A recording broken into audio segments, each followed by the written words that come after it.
goodness. I thank you for this, okay. Ang galing natin, boys, ah. Look at this, so kawaii. Alright, next up, ano ang gagawin natin? Alrighty, banana mga tropa. So, ang iniisip kong banana ay yung banana soup mga dre. So, eto ang iniisip kong banana soup mga dre. So, try natin dito, guys. Let's do it.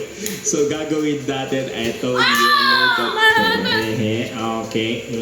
Tapos yung black naman dito mga tropa. So, ayun yung iniisip ko na lang, paano siya i-color. So, gawin natin, tapos dapat nakasmile siya parang, I'm a banana boy. Hey, I'm a banana boy. So, ano tayo dyan? Yes. Paano ko to kukulayan? Oo, yan. Ngayon, kukulayan na natin siya. All black ito. Ngayon, mag-add tayo ng layer mga tropa. So, bakit tayo nag-add ng bagong layer? Para hindi masira, iba natin ginawa mga dress. Alright, all good. Pero feeling ko kailangan natin magkaroon ng ganito. Yes! Hindi na siya nagbukhang banana ngayon. Pwede to!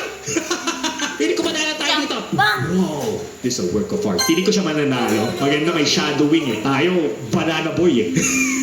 Hindi ko sure kung banana o sun ito, pero sige, 2 stars. Yes! Ang cute ng drawing natin! Yes, kuya!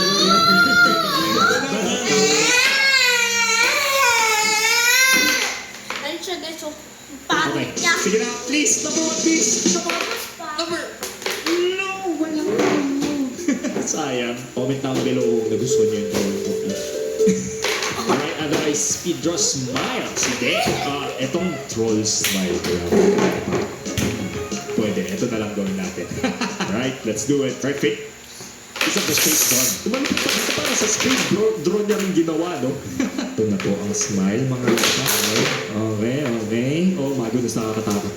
Oh no, para siyang bungi. Oh no, nakakatakot.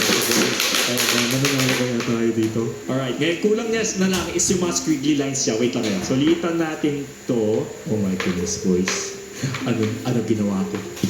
Lagyan ba natin ng buhok? Siguro lagyan natin ng buhok.